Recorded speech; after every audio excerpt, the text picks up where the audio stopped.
स्टार्टिंगचे दिवस होते ना, कुत्रा वर्कआउट असं कुत्रा वर्कआउट करायचं तेव्हा मी.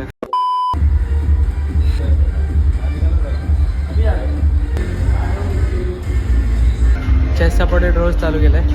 हेवी जातो आहे आज, कारण की एकटाच आहे आजकाल. एकट्यामध्ये जरा जास्त बरं वाटतं आहे मला. सोबत कोण असलं का टाईमपास होतो थोडासा. आज भाई खरंच मजा येते. लाईट बोलवून घेतला पहिला सेट, एक नंबर गेला.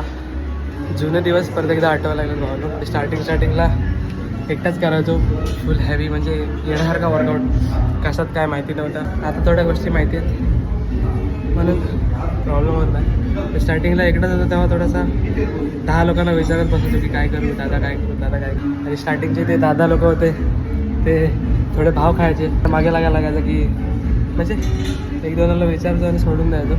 स्वतः जेवढं जमेल तेवढं करा. ते सगळं आठवतं आहे आता सध्या.